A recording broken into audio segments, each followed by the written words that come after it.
Tonight, we take a look at the new groups in Georgia who will be eligible for the COVID-19 vaccine.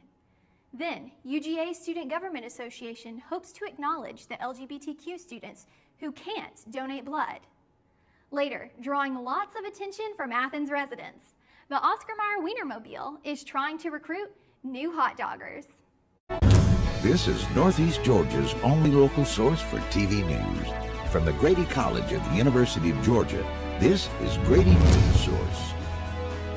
Good evening, I'm Lauren Swinson, and welcome back to this evening's edition of Grady Newsource. Starting next Monday, March 8th, new groups in Georgia will be eligible to receive the COVID-19 vaccine. Georgia school teachers and staff, adults with intellectual disabilities and their caregivers, and parents of children with complex medical conditions will be able to receive the vaccine next week. These groups, in addition to those who are already eligible, can pre-register now for the vaccine. Governor Brian Kemp's announcement last Thursday came shortly before the FDA authorized Johnson & Johnson's single-dose COVID-19 vaccine for emergency use on Saturday. Nearly 3 million vaccines have already been administered statewide, according to the CDC. Teachers in Georgia are becoming eligible for the COVID-19 vaccine. Find out more on plans for distribution for Clark County schools with Grady Newsource reporter Jayla Johnson.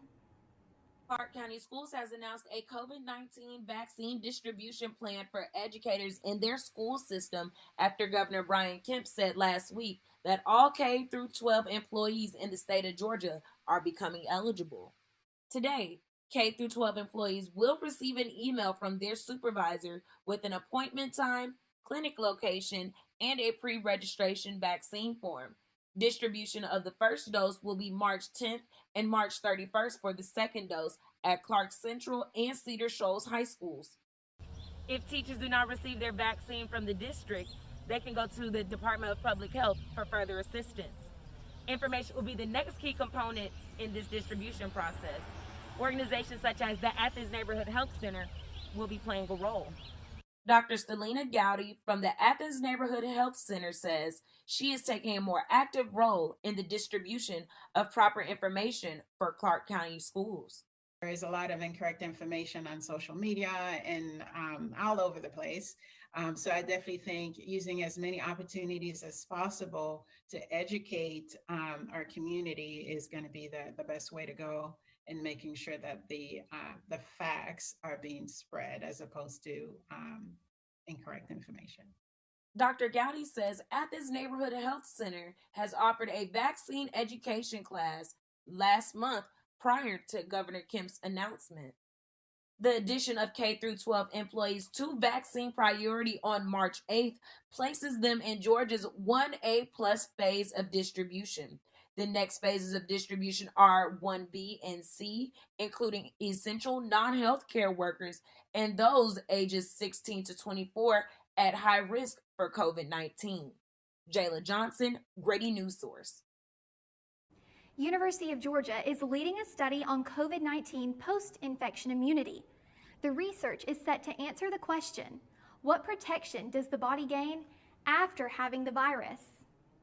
University of Georgia Immunology and Microbiology professor Dr. Ken Rosenthal is working on a study with the help of other colleagues and biotech company CellSci to develop a new vaccine for COVID-19.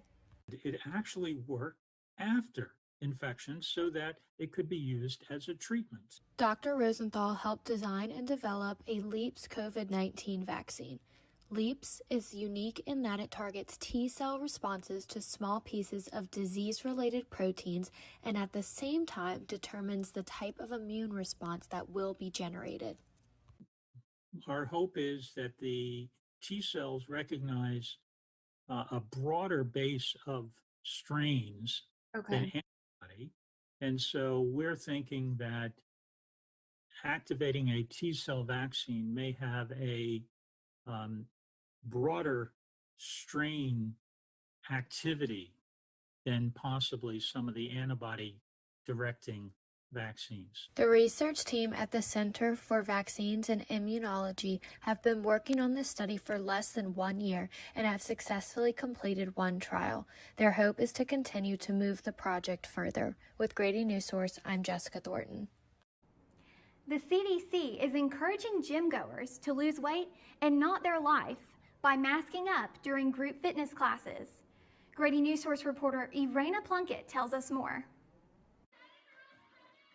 Nowadays, feeling the burn isn't the only thing gym junkies have to worry about.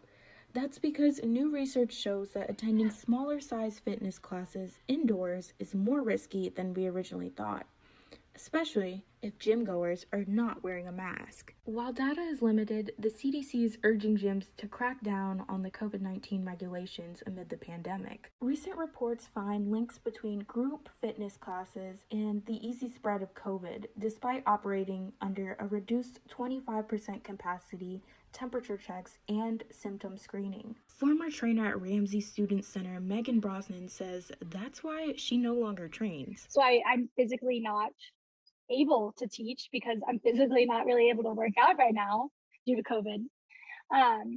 But, you know, people who do teach some of those classes do feel a little bit uncomfortable. And it's a tricky position because it's like, I need my money, but I also want my health. In a graphic issued by the CDC, of the 81 attendees of high-intensity fitness classes, 68% developed COVID. That's why, according to the CDC, it's important to require a mask, physical distancing, and attending classes at a reduced capacity. Manager Cara Brodenax at Athens Health and Fitness says while masks are not required, many people are taking it upon themselves to wear one regardless. Masks are not required at our gym, but there are several members who just wear one for comfortability purposes. But most people are not. Most people try to follow the 6 foot rule. As it stands now, the CDC urges the public to correctly and consistently wear a mask that completely covers your nose and mouth. Stay at least 6 feet away from others who do not live with you. Avoid crowds and avoid poorly ventilated indoor spaces. For Grady Newsource, Irena Plunkett. Jackson County, along with its surrounding counties, are some of the slowest in Georgia to vaccinate eligible residents. Grady Newsource reporter Madison Castle can explain why. As the new Johnson & Johnson vaccine rolls out, Northeast Georgia counties are still in the process of administering vaccines for first-tier applicants, including first responders, healthcare workers, and pregnant women. Due to a lack of vaccines and staff to administer the vaccination process, only 4.9% of Jackson County residents have been vaccinated with their first dosage, and 5.3% in Barrow and 5.5% in Oconee. Compared to other Georgia counties, this rate is significantly slower.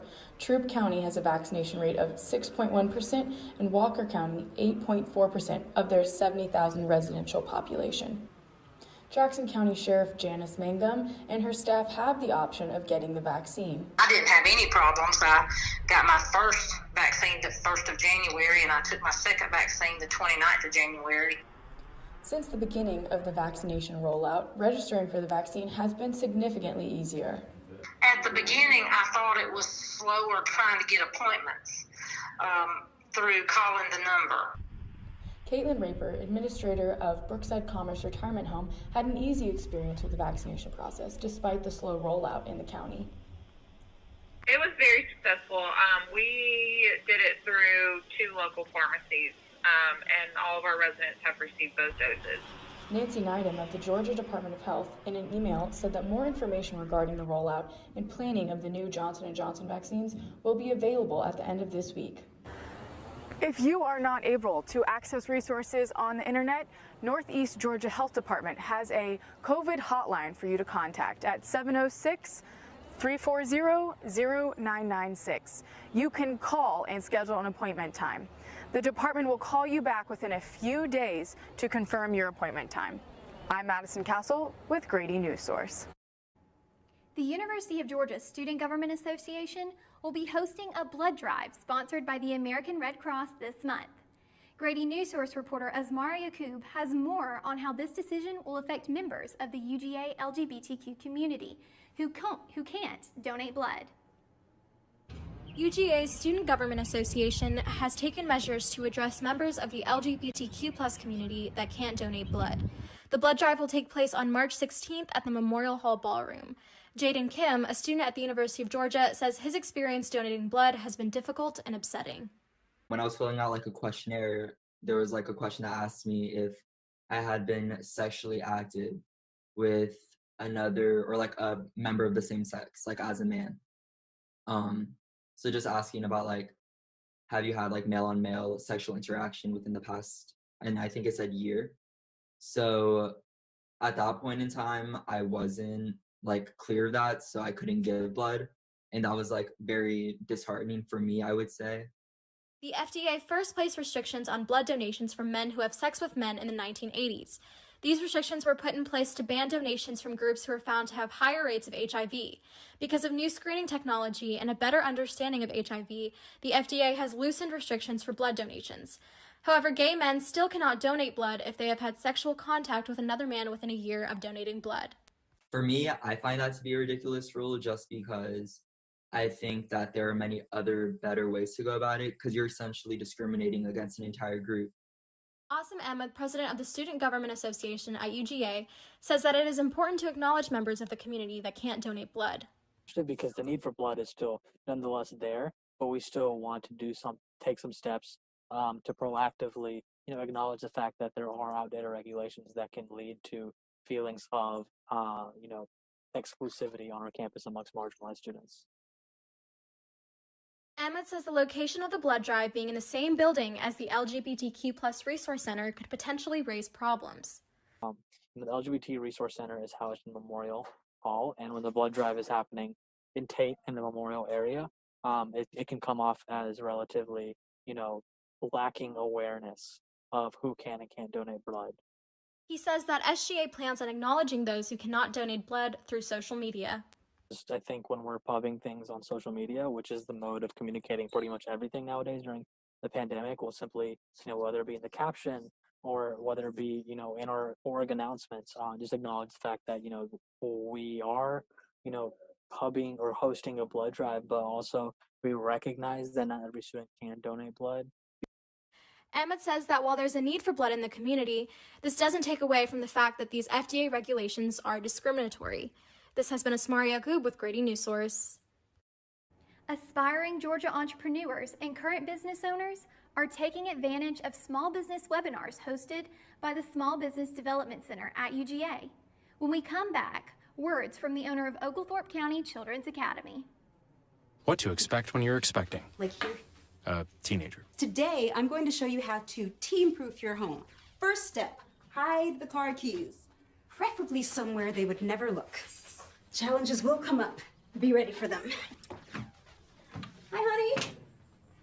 Ready for the... Mom, you don't use mannequins in the mannequin challenge. You don't have to know it all to be a perfect parent. Thousands of teens in foster care will love you just the same.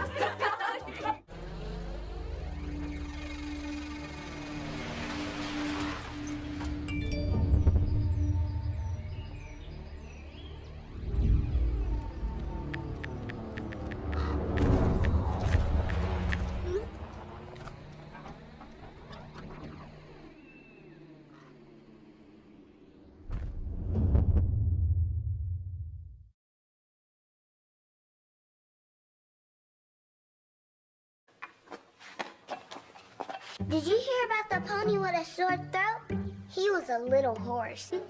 Can I tell you a cat joke? Just kidding. Why couldn't the Why was the basketball court all wet? Why? Because the players kept dribbling all over it. Where did cats go on vacation? New York.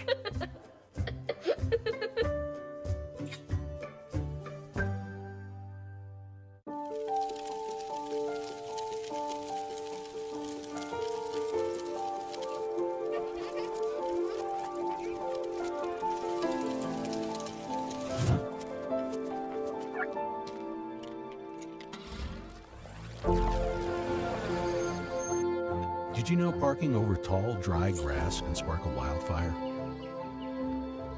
Only you can prevent wildfires. The University of Georgia Small Business Development Center is offering virtual small business training for all Georgia students. Grady Newsource reporter Xavier Hood has more. The University of Georgia Small Business Development Center is hosting a slate of continuing education webinars filled with a variety of small business-related topics this week.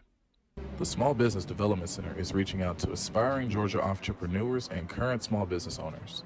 The SBDC provides tools, training, and resources to help small businesses grow and succeed, and has been designated as one of Georgia's top providers of small business assistance. Continuing education specialist Molly Knight explains how the Small Business Development Center is adapting to these crucial times. So we're still offering our wide array of different types of training, but I will say our consultants are using a lens of realizing the business landscape that we're in right now has been affected by the pandemic, and helping that to inform the content. Local Oglethorpe County resident and owner of the Oglethorpe Children's Academy, Melanie McGee, has some experience with the training provided by the Small Business Development Center and credits their expertise and guidance to the development of her Children's Academy. It's invaluable help with people that want you to be successful, so they're willing to pour into you all of their years of education, all of their years of experience, and hold your hand through it. McGee also said she spoke periodically with the Small Business Center and came out with a business plan that included graphs, demographic studies, and income projections, ultimately leading to her receiving multiple offers from multiple banks. This is Xavier Hood, Grady Newsource. Madison County residents have the opportunity to make their voices heard tomorrow, March 2nd, to express their views on power plant waste entering their waterways. Grady Newsource reporter Jillian McIntyre has the story. The Georgia Environmental Protection Division plans to issue a permit for the Georgia Renewable Power Plant in Colbert to discharge treated wastewater into Beaver Dam Creek. According to the permit proposal, the facility would be expected to discharge an average of 205,000 gallons per day of wastewater. On March 2nd at 7 p.m., local residents can attend a public hearing via Zoom with the Georgia Environmental Protection Division to comment on the proposed permit. The time for public comment will end March 5th, 2021. With Grady Newsource, Jillian McIntyre. Despite the impact of COVID-19 on students and teachers last year, Madison County High School was recognized as an AP STEM achievement school by the Georgia Department of Education. An AP STEM school is recognized if a high school had 5 or more students testing in 4 or more STEM-related courses. A school is awarded the AP STEM Achievement Award if the school had at least 50% of all STEM exams earning a 3 or more. Madison County High Schools met the requirements to be granted those awards.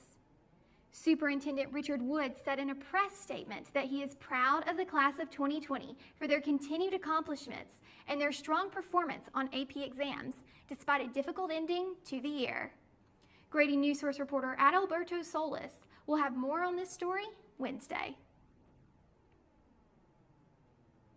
With that, the start of March and spring is approaching in Northeast Georgia. Grady Newsource reporter Willie Danley has more on how to prepare for pollen. There's a lot of fear in coming back to school. I'm a 40-year-old man that walked in there to get his high school diploma. It was very hard for me, but one of the teachers was Miss Araceli. She gave me direction. Every single time I had a question, she'll put down whatever she's doing and she'll sit there with you until you get it. 50% of getting your high school diploma is walking through those doors. The other 50% is doing the work. Find free adult education classes near you at finishyourdiploma.org. Is your family in need of more quality time together? Hello, I'm Dr. Spruce. Nature is best enjoyed together. So bring the whole family to discover all the bonding and stress-reducing benefits parks and forests have to offer. Visit discovertheforest.org and trade in phone time for family time. Birds, squirrels, chipmunks, grass, worms, bugs, trees, rocks, and other objects in nature cannot talk. If you'd like to have a conversation while visiting nature, you will need to bring humans along. We strongly recommend starting with your family.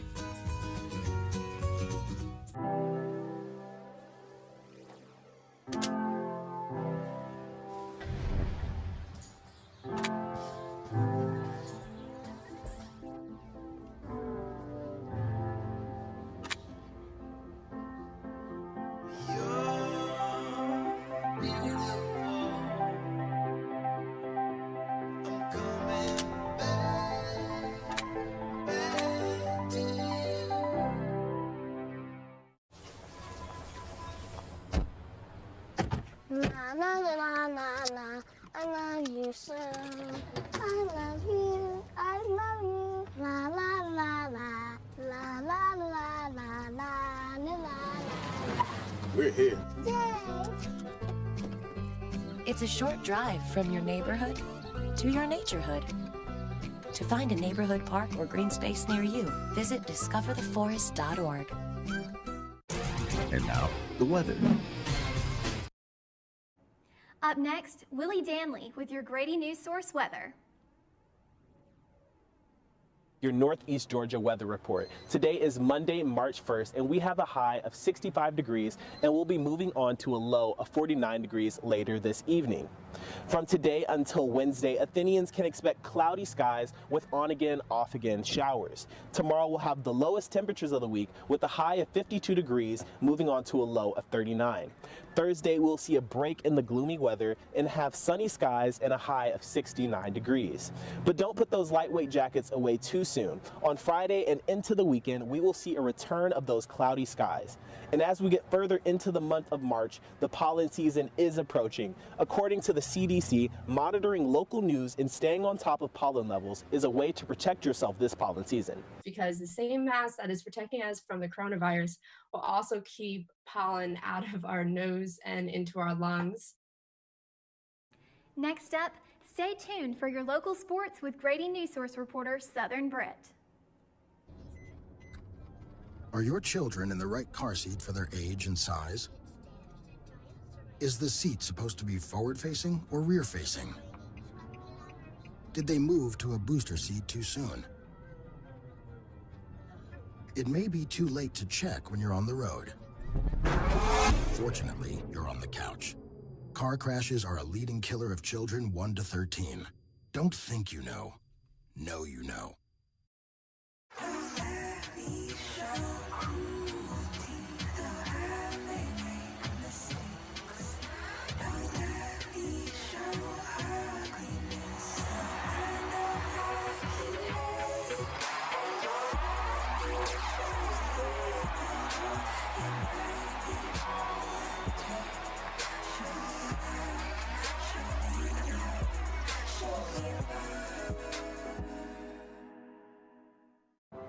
I'm a single mother and I was the main one working, so I never thought that I could go back to school, you know?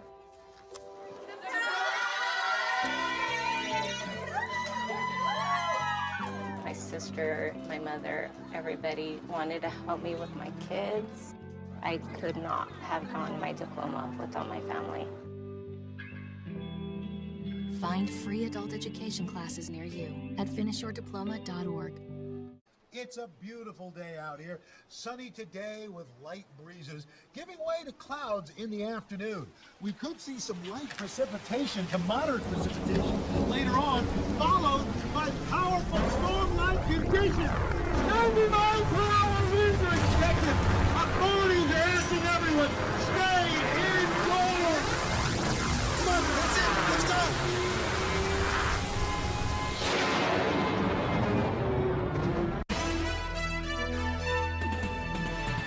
And now, sports. UGA Swim and Dive team made a splash in this weekend's Bulldog Invitational Last Chance Meet. The Bulldogs made history in this building right behind me by earning SEC runner-up with a program record high in points. Now, UGA Swim and Dive looks forward to the NCAA Championships in late March in Greensboro, North Carolina. Next, let's take a look at our local high school sports. North Oconee baseball head coach Jay Lastly earned his 90th program victory just yesterday. Coach has been with the Titans for about 5 years now, earning 61 of these wins in the past 3 seasons. Here's what Coach has to say.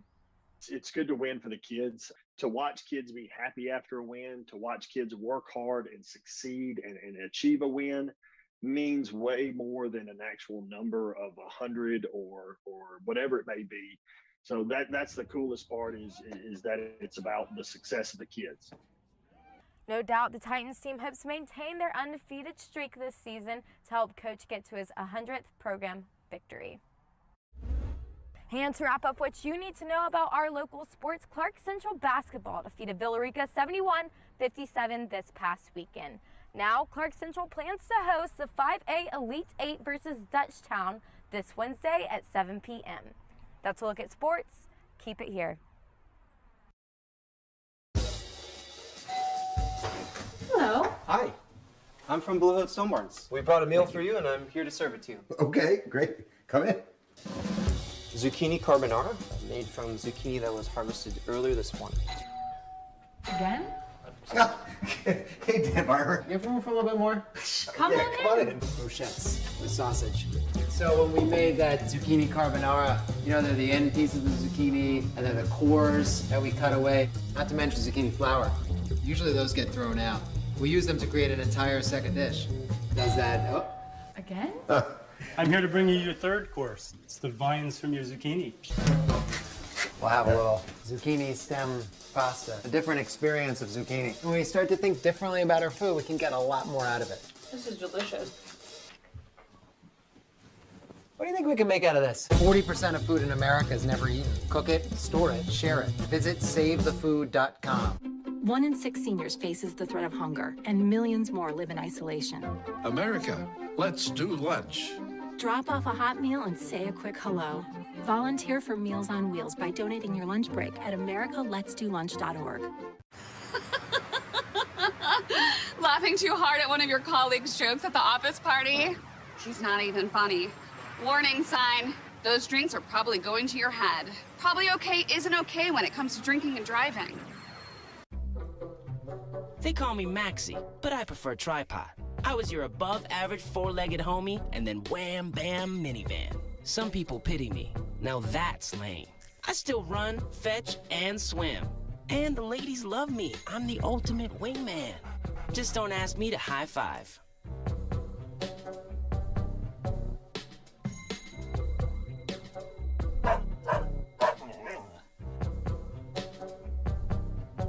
Thanks for tuning in to Grady Newsource.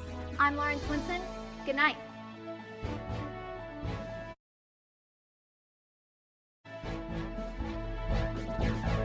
Is a student production of the Grady College of Journalism and Mass Communication at the University of Georgia, which is solely responsible for its contents. Views expressed do not represent those of the administration nor the Board of Regents at the University System of Georgia.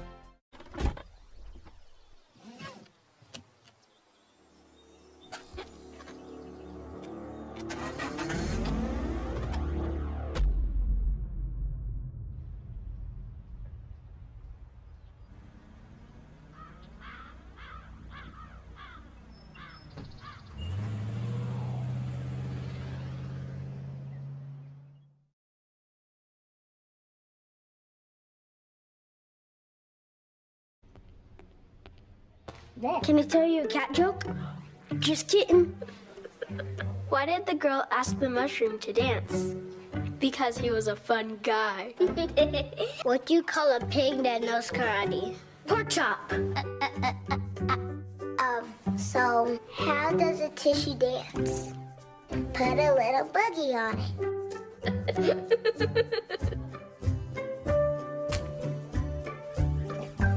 Hamilton was adopted from a rescue in 2008. He really likes to be around people. And as soon as I start to make my breakfast, Hamilton is right there. I get out my mat and I'm doing a downward dog and he's underneath. He's quite the pug about town. He gets invited to a lot of parties. He knows he's a pretty big deal. I mean, look at this little face. How could you not love him?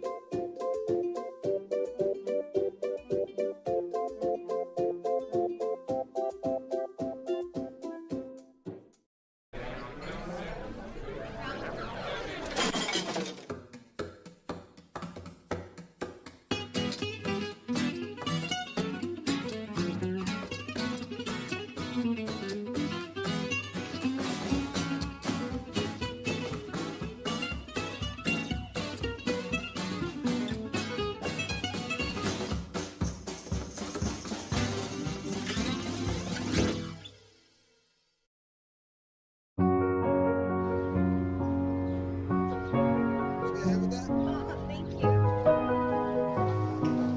Did you see anyone tomorrow? Thanks for helping us.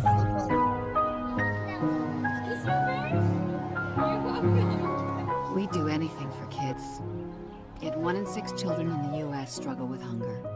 Help end childhood hunger near you. Learn how at feedingamerica.org.